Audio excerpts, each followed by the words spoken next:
Bonjour à vous, bienvenue sur Nutrition TV. Aujourd'hui, on parle de deux choses intéressantes, de la différence entre le thé et la tisane.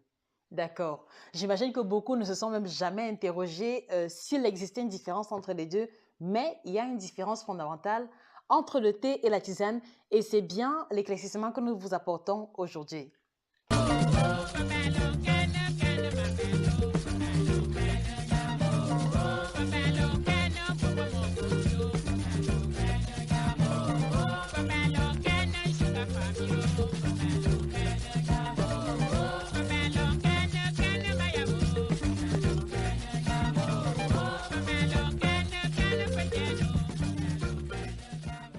Alors, quelle différence entre le thé et la tisane? Alors, voici ce qu'il faut savoir. Alors, quelle différence entre le thé et la tisane? Il faut savoir qu'au commencement, le thé provient d'une plante particulière appelée Camellia sinensis. Et à partir de cette plante fondamentale, on va avoir une gamme différente de thé en fonction du procédé de transformation de la plante en question. Donc, par conséquent, pour les feuilles qui n'auront pas atteint la maturité, on sera en mesure de fabriquer le thé blanc.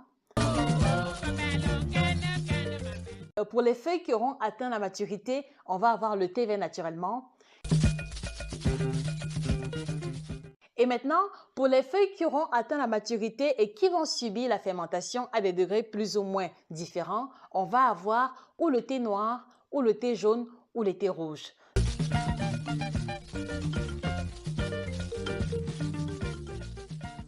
Donc, voilà ce que nous entendons par thé. Et donc, ce qu'il faut retenir, c'est que le thé provient d'une famille de plantes uniques appelée Camellia sinensis. Alors, qu'en est-il de l'infusion? Alors, au niveau de l'infusion, c'est assez différent parce qu'on va obtenir des infusions différentes en fonction des plantes différentes. Donc, en fait, une infusion a pour point de départ ou la feuille, ou la fleur, ou le fruit même, à partir duquel sera obtenue la tisane. Je sais que ça peut sembler complexe à comprendre, mais on va partir d'exemples simples. Alors, vous avez ici l'infusion queue de cerise. Dans l'infusion queue de cerise, ça veut simplement dire qu'on a exploité les queues de la cerise qui ont été séchées, ensuite conditionnées. Ici, par contre, c'est l'infusion tilleul-citron, dont en fait, cela veut simplement dire qu'on a exploité ici les feuilles de la plante appelée tilleul auxquelles ont été rajoutées l'écorce de citron. Donc, si vous avez à la maison l'infusion romarin, ça veut simplement dire qu'elle provient de la plante appelée romarin.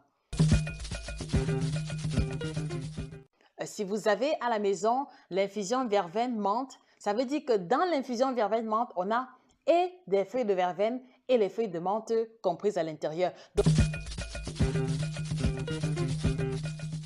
en fait, on a autant d'infusions que de plantes possibles, on a autant d'infusions que de fleurs, que de fruits, que de plantes, ou alors on a autant d'infusions que de parties de plantes qui auront été exploitées pour l'obtenir au finish.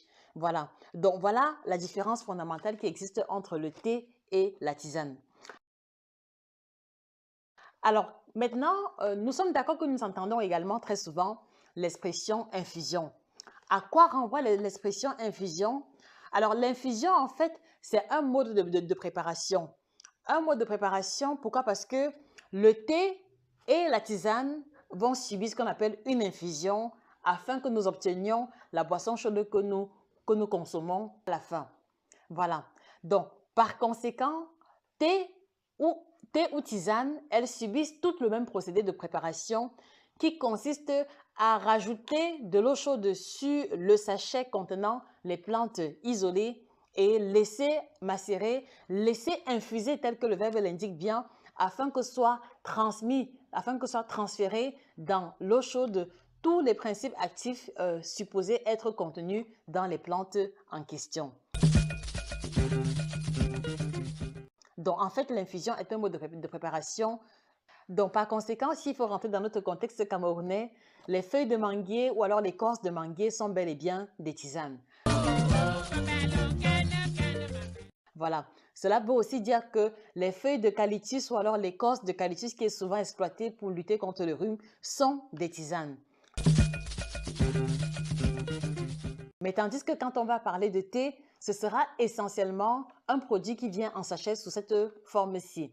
Donc, d'où justement l'importance d'établir la nuance fondamentale entre les deux. Et autre précision, et pas des moindres, c'est que le thé va contenir ce qu'on va appeler la théine, qui est une forme de caféine qui va comme ça avoir un effet légèrement stimulant, contrairement à l'infusion qui ne la contient pas. Donc là aussi, c'est une nuance de tête qu'il faut pouvoir établir. Bon, en espérant vous avoir apporté assez d'informations sur la différence fondamentale qui existe entre le thé et l'infusion, nous vous souhaitons de passer une excellente journée et que le bien-être vous accompagne. Au revoir.